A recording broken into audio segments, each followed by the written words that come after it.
Réponse à Ahmed Didat sur la divinité de Jésus. Jésus s'est approprié des attributs divins, des droits divins et des pouvoirs divins.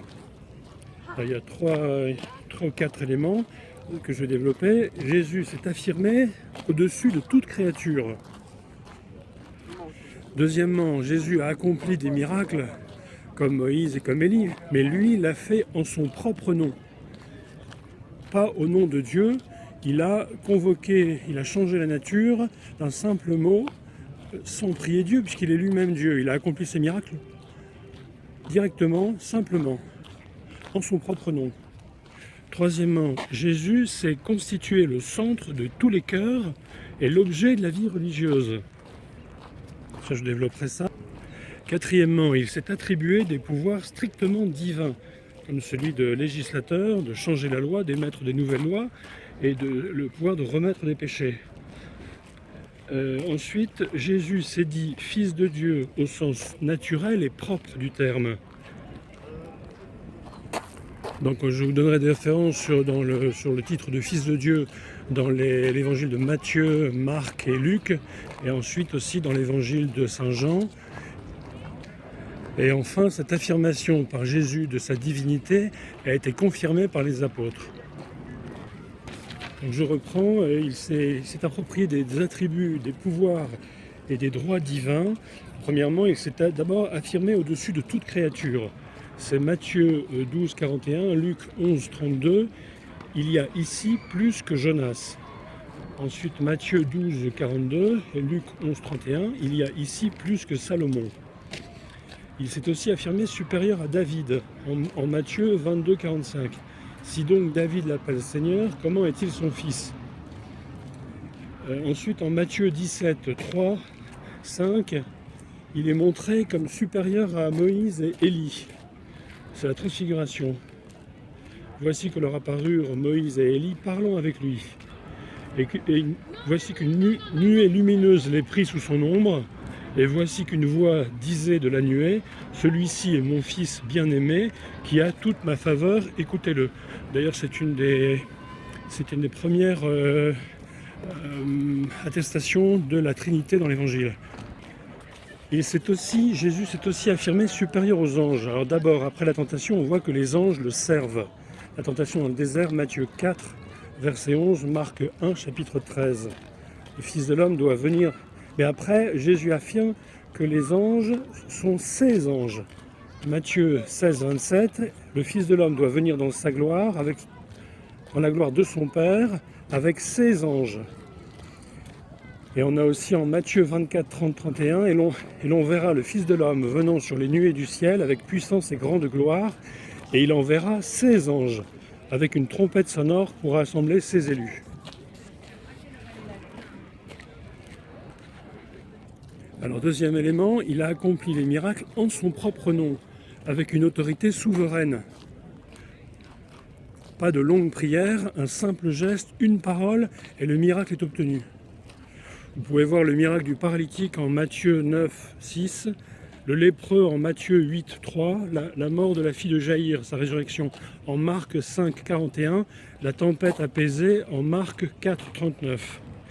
Et en plus, ce qui manifeste l'autorité divine de Jésus, c'est qu'il va donner à ses propres disciples son pouvoir miraculeux. Matthieu 18.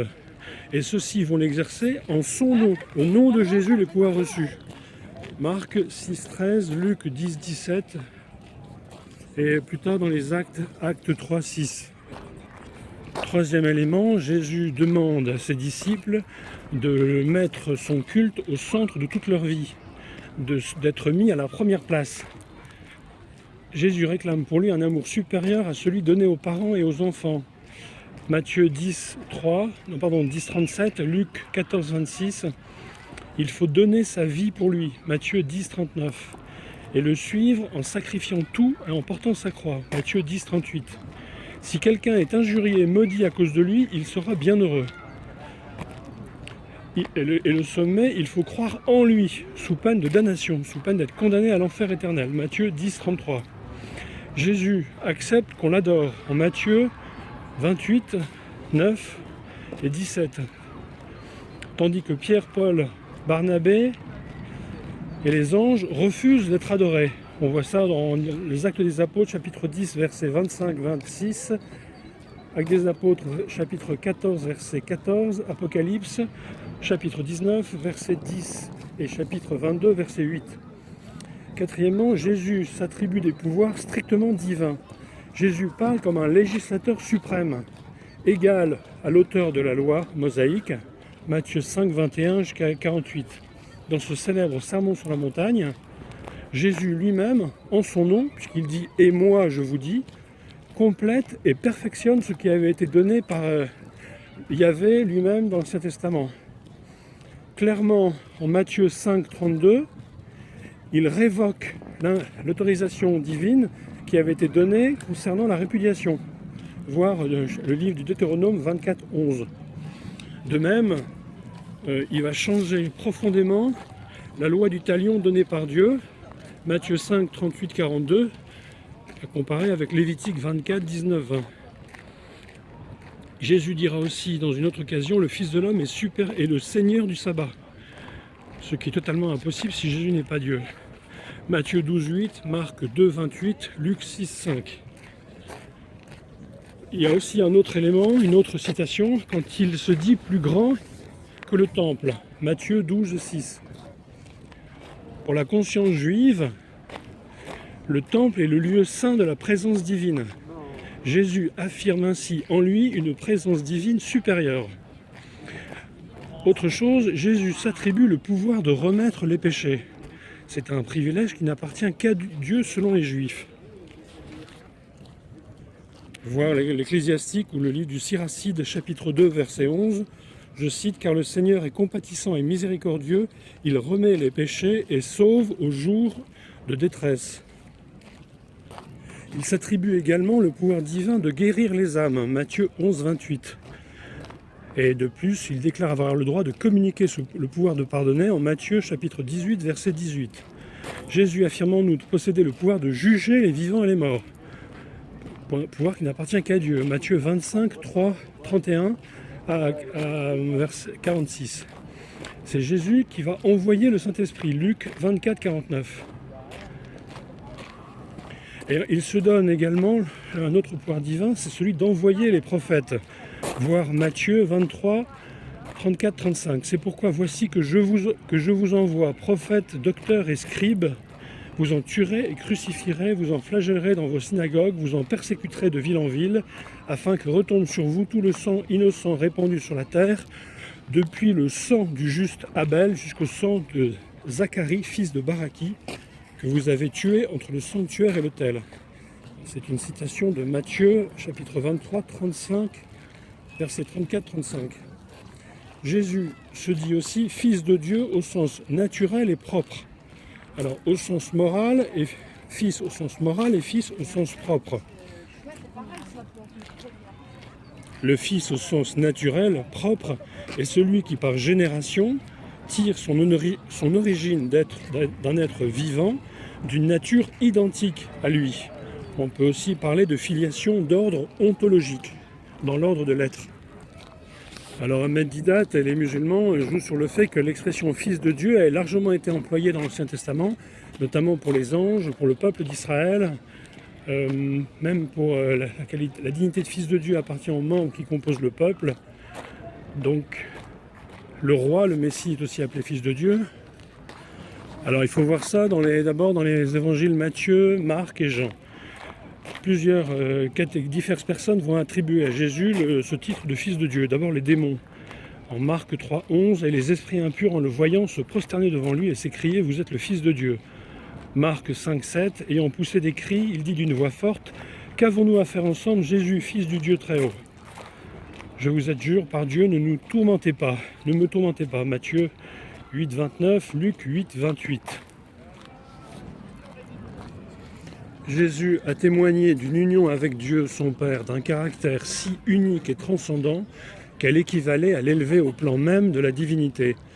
Alors Jésus ne s'est pas dit un fils de Dieu, mais le fils de Dieu. Toutes choses m'ont été remises par mon Père. Personne ne connaît le Fils sinon le Père, et personne ne connaît le Père sinon le Fils et celui à qui le Fils veut bien le révéler. Matthieu 11, 27, Luc 10, 21. Ce passage exprime une véritable égalité du Père et du Fils quant à la connaissance et quant à la cognoscibilité. Cette égalité insinue la consubstantialité. C'est ce que dit saint Thomas d'Aquin quand il commente ce verset. Le Fils n'est connu que par le Père, donc comme le Père, il excède toute connaissance créée, donc il est Dieu. Cette interprétation est confirmée par la lumière qu'elle projette sur le début. Toutes choses m'ont été remises par mon Père. Il s'agit bien de la nature divine dans la génération Fils-Père. On a dans ce passage une affirmation formelle de Jésus sur la relation unique et transcendante qu'il entretient avec Dieu le Père au titre de Fils, selon l'ordre ontologique. Dans la parabole des vignerons assassins, Matthieu 21, 33, 46, Marc 12, 1, 12, Luc 20, 9, 19, il est bien distingué clairement entre le propre Fils unique, l'héritier, et tous les autres envoyés qui sont envoyés avant le Fils unique.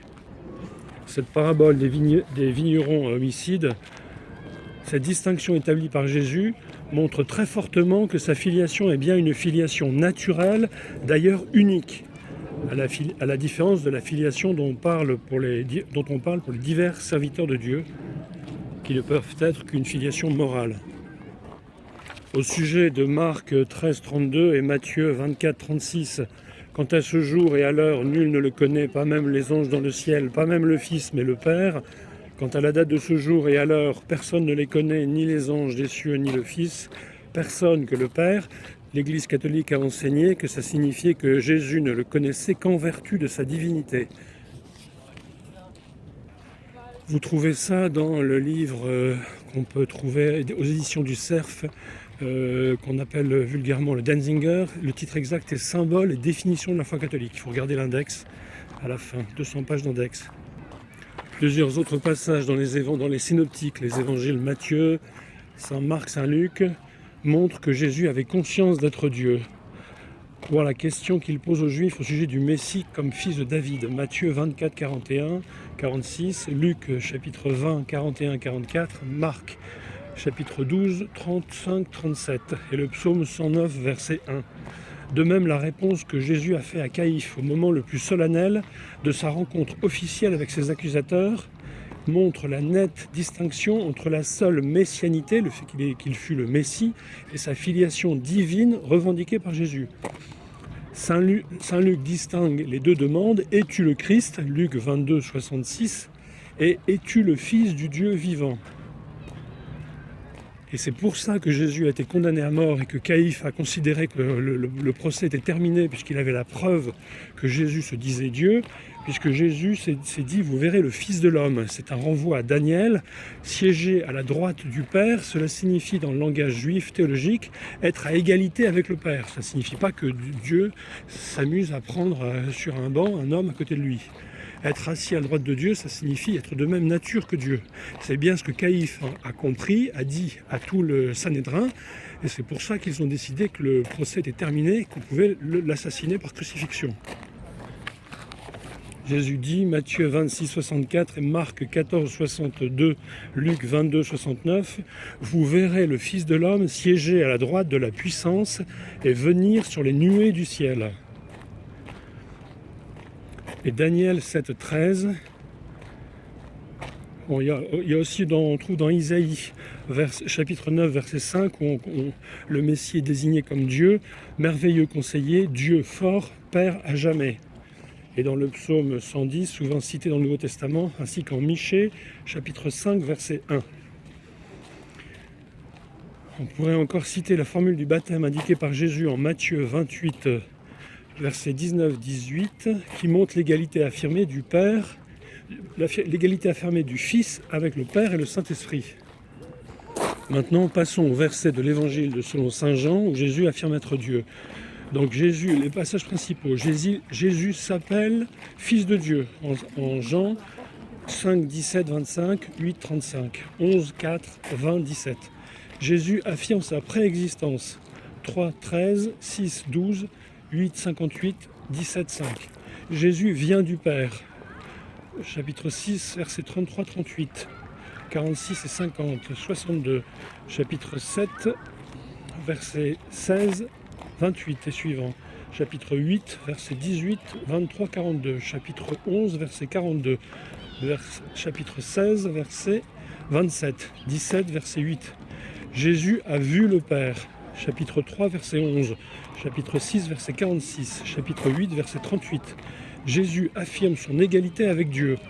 De trois points de vue dans son action, dans sa connaissance et dans son être. Dans son action, chapitre 5, verset 17 à 30. Chapitre 8, verset 18, chapitre 14, verset 10. Égalité avec Dieu dans sa connaissance, chapitre 10, verset 15, voir Matthieu 11, 25 et suivant. Égalité avec Dieu dans son être, chapitre 5, verset 18, 10, 30, 33, 36. Chapitre 12, 44 et suivant. Chapitre 14, verset 7, 10 et 20. Chapitre 16, verset 15. Chapitre 17, verset 10 et 21. Jésus accepte le témoignage d'autrui sur sa divinité. Chapitre 11, verset 27. Chapitre 20, verset 28. L'appellation de fils de Dieu doit se comprendre dans un sens naturel et propre, parce que Saint Jean le comprend ainsi de manière explicite dans le prologue, chapitre 1, verset 1, chapitre 1, verset 14. La gloire du Fils unique. Et le but même de l'évangile de Saint Jean est que vous croyez que Jésus est le Christ, le Fils de Dieu, pas un Fils de Dieu. Quand Jésus se déclare Fils de Dieu en 5, verset 17, les Juifs comprennent bien une filiation naturelle avec égalité, 5, 18. Jésus ne corrige pas mais confirme, affirmant l'unité d'opération avec le Père, au verset 5, 19. Il affirme ainsi la communauté d'honneur avec le Père, 5, 22. Jean 10, 30, moi et le Père, nous sommes un. Bien compris, voir aussi le verset 33. Alors c'est vrai qu'au verset 34, ça, les musulmans l'utilisent, Jésus répond en référence à l'Écriture sainte qui appelle Dieu certains hommes, dans le psaume 82, 6 et première lettre aux Corinthiens, chapitre 8, verset 5. C'est un argument ad hominem, spécialement fait pour les Juifs, parce que pour obtenir le salut des pharisiens qui le détestaient, il eût suffi qu'ils le reconnaissent comme Christ, Messie.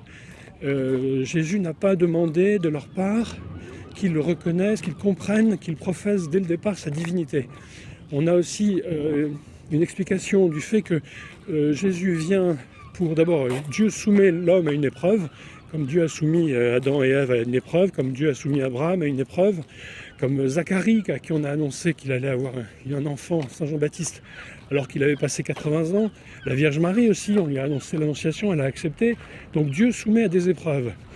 Et l'épreuve auquel nous sommes soumis par Dieu, c'est la foi en Christ. Et aussi le fait de l'aimer, de vivre ses commandements. Et donc, pour susciter notre amour, Jésus a décidé de souffrir. Il a librement souffert sa passion pour nous montrer combien il nous aimait. Donc son but, c'est pas de nous écraser simplement par une connaissance du fait qu'il soit Dieu, c'est aussi de susciter une réponse d'amour en retour, de payer pour nos péchés, de créer en nous une motivation de reconnaissance et d'amour, de don libre de nous-mêmes à lui. Donc il est dit, à un moment, il est dit dans l'Évangile, si les miracles que j'ai fait à Capharnaüm avaient été faits à Tyr et à Sidon, les gens de Tyr et de Sidon, qui sont des comptoirs du Liban, des villes de la côte, en Phénicie, c'est le Liban, c'était des païens détestés par les Juifs. Les gens de Tyr et de Sidon, dit Jésus, se seraient convertis. Alors Saint Jean Chrysostome dit, alors pourquoi Jésus n'est pas allé là-bas pour faire des miracles et qu'ils se convertissent? Réponse de Saint Jean Chrysostome, un des plus grands docteurs de l'Église catholique, c'est que les gens de Tyr et de Sidon, ces païens, en voyant les miracles, se seraient convertis, auraient compris que Jésus était Dieu. Mais ensuite, apprenant sa mort et sa passion, ils auraient perdu, ça aurait été pour eux impossible, trop difficile pédagogiquement, psychologiquement, de comprendre qu'un Dieu, vrai Dieu et vrai homme, puisse se soumettre à des épreuves aussi horribles que la crucifixion. Donc il ne fallait pas qu'ils comprennent qu'il fut Dieu avant sa passion et sa résurrection. C'est aussi pour ça que dans l'Évangile, continuellement, Jésus demande qu'on taise ces miracles, que ça ne soit pas répété partout. Il fallait que cet enseignement soit diffusée après sa résurrection, où là, la connaissance de sa divinité ne serait pas détruite par l'immense souffrance qu'il a endurée dans sa passion. Mon dernier point pour le fait que Jésus a affirmé qu'il était Dieu, c'est que ça a été confirmé par le témoignage des apôtres. Les apôtres ont reconnu Jésus comme Dieu, et ça montre que Jésus avait conscience d'être Dieu et avait manifesté d'être Dieu, car jamais un juif n'aurait divinisé un homme. Dans les Actes, chapitre 2, verset 34, Saint Pierre applique à Jésus le psaume 109, verset 1, et le psaume 3, verset 15. Dans les Actes 3, chapitre 3, verset 15, Saint Pierre appelle Jésus l'auteur de la vie. Saint Paul, outre le titre de Kurios, qui désigne Yahvé dans l'Ancien Testament, dans les Septante, on relève dans la lettre aux Philippiens, chapitre 2, versets 5 à 7, « Lui, de condition divine, ne retint pas jalousement le rang qui l'égalait à Dieu, mais il s'est dépouillé lui-même, prenant la condition d'esclave et devenant semblable aux hommes. » Dans la lettre de Saint Paul à Titre, chapitre 2, verset 13, « Attendant la bienheureuse espérance et l'apparition de la gloire de notre grand Dieu et Sauveur, le Christ Jésus. » Donc là, Saint Paul dit bien que Jésus est le grand Dieu et Sauveur. Lettre aux Romains, chapitre 9, verset 5, « Et aussi les patriarches de qui le Christ est issu selon la chair, lequel est au-dessus de tout, Dieu béni éternellement. Amen. » Fin de citation. Lettre aux Hébreux, chapitre 1, verset 1 et suivant, il applique au Christ les versets de l'Ancien Testament concernant Yahvé, notamment chapitre 1, verset 10, le psaume 101, verset 26 à 28, et aussi la lettre aux Romains, chapitre 8, verset 32, lui qui n'a pas épargné son propre Fils. Dans l'épître aux Colossiens, Saint Paul dit aussi que la plénitude de la divinité réside en Jésus. Et pour répandre et défendre cet enseignement, Jésus a institué l'Église sur les apôtres, pour conserver cette révélation, pour proposer cette révélation jusqu'à la fin du monde. Alors les éléments que je viens de vous donner, de vous lire, sont tirés du livre de l'abbé Bernard Lucien, un des plus grands théologiens de notre siècle, qui est édité aux éditions Nunciavit. Le livre s'appelle Apologétique. L'abbé Lucien lui-même donne une bibliographie. Il s'inspire notamment d'un très bon livre en espagnol dans la collection BAC, Bibliothèque des auteurs chrétiens, BAC, de Nicolo, Nicoulau. Et on peut commander ce livre excellent de l'abbé Bernard Lucien, Apologétique, sur le site de Nunciavit. C'est l'éditeur Nunciavit. Ça doit être nunciavit.fr. Saint Thomas d'Aquin explique que la foi est un acte de la volonté, à la suite d'une lumière de l'intelligence. Donc on n'est pas violé, on n'est pas forcé de professer. C'est pour ça qu'il y a d'ailleurs une récompense pour ceux qui croient et une punition pour ceux qui ne croient pas. Donc ce que je vous ai donné, ce sont des motifs de crédibilité.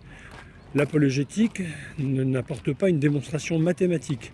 Elle apporte des vérités scientifiques, historiques, naturelles. Jésus est vrai Dieu et vrai homme. Jésus n'est pas seulement Dieu. Donc dans l'Évangile, il y a deux sortes de versets, des versets où il parle de lui en tant qu'homme et des versets où il parle de lui en tant que Dieu. Les musulmans, comme Ahmed Didat, font du deux poids deux mesures. Ils décident que tous les versets qui expliquent que Jésus est Dieu sont à prendre au sens moral, ce sont des figures. Et tous les versets où Jésus parle de lui comme il est fatigué, il mange, il dort, il pleure, là il faut les prendre de manière absolue pour expliquer que ça n'est qu'un homme. Il est vrai Dieu et vrai homme. Et le but de Jésus, ça n'est pas uniquement de nous faire comprendre qu'il est Dieu, c'est de susciter notre amour. Cette vidéo est faite pour le compte YouTube musulman devenu catholique. Mais je la place dans le domaine public, je renonce à mon droit d'auteur. Tout le monde peut l'utiliser. Un des arguments utilisés par les musulmans pour refuser la divinité de Jésus, c'est de dire que Jésus ne peut pas devenir homme en restant Dieu. Là, la réponse à ça, c'est que Dieu est resté le même en opérant la création de l'univers. Et on ne peut pas dire que la création de l'univers ne soit rien. L'univers ne subsiste que par Dieu. Cela fait un changement important dans la réalité et pourtant Dieu ne change rien. Donc si Dieu peut créer un univers sans changer sa divinité, il peut très bien s'unir à prendre un corps et une âme humaine sans cesser d'être Dieu. C'est ce qu'enseigne la foi catholique. Vous trouverez ça dans des catéchismes officiels de l'Église catholique. Le catéchisme de Concile de Trente qu'on appelle le catéchisme romain, le catéchisme de Saint Pie X ou le dernier catéchisme publié par le pape Saint Jean-Paul II, catéchisme de l'Église catholique. Vous trouverez ça aussi un maximum de précision dans le livre que j'ai déjà cité, Symboles et définitions de la foi catholique, qui est actuellement en vente aux éditions du Cerf, 71 €. Une des plus grosses erreurs d'Ahmed Dida dans ses vidéos, c'est qu'il dit que les chrétiens prétendraient que la Trinité sont 3 personnes qui font une seule personne. Alors, vous verrez dans tous les catéchismes, dans les documents officiels, dans les décrets des conciles catholiques, que nous disons qu'il y a un seul Dieu en 3 personnes. Et les 3 personnes forment un seul Dieu. Mais ce ne sont pas 3 personnes qui forment une personne. Les 3 personnes sont 3 personnes. Par ailleurs, un élément très, très important de différence avec la foi musulmane, c'est que Jésus et l'Église catholique enseignent qu'il y a des mystères, c'est-à-dire des choses qui dépassent l'intelligence humaine et même l'intelligence des anges, qui sont vraies, qui ne sont pas contraires à la raison, mais qui sont impossibles pour un homme de comprendre. Et l'incarnation, la Trinité sont des mystères. Dernier point, si vous êtes musulman et que vous avez compris que la foi musulmane était fausse, que la foi chrétienne catholique était la vérité, en cas d'urgence, en cas d'exception, comme dans les pays de dictature musulmane et islamique, où les églises catholiques sont interdites de baptiser des musulmans, vous pouvez, même par un ami qui lui-même ne serait pas chrétien, même un ami hindou, musulman ou athée, être baptisé dans une baignoire. C'est prévu par le code de droit canon de l'Église catholique. Il suffit que cet ami verse sur vous de l'eau simple, en prononçant la parole « Je te baptise au nom du Père et du Fils et du Saint-Esprit ». Cela suffit pour que vous receviez le baptême catholique. Ne faites ça que si vous connaissez la foi catholique et la morale catholique et que vous êtes d'accord avec cette foi et que vous avez l'intention de vivre cette morale. Le baptême est une chose extrêmement sérieuse qui imprime un caractère éternel dans l'âme. Si vous veniez à être damné, votre damnation en enfer serait infiniment plus douloureuse si vous avez reçu le baptême sans vouloir vivre les commandements et la nouvelle loi de Jésus-Christ. Il faut juste que l'ami qui vous baptise, dans une baignoire par exemple, ait l'intention de faire ce que fait l'Église catholique, même si lui-même, à titre personnel, n'a pas la foi catholique et n'est pas catholique. Le plus simple aussi serait que ce soit filmé pour que vous puissiez montrer ensuite aux prêtres catholiques du pays musulman dans lequel vous vous trouvez que vous avez bien reçu le baptême et que ça a bien été fait dans les formes, avec de l'eau, avec la formule « Je te baptise au nom du Père et du Fils et du Saint-Esprit ». Que Dieu vous garde et consacrez-vous au cœur immaculé de Marie, consacrez-vous à la Vierge Marie, confiez toute votre vie, votre âme et votre éternité à la très sainte Vierge Marie.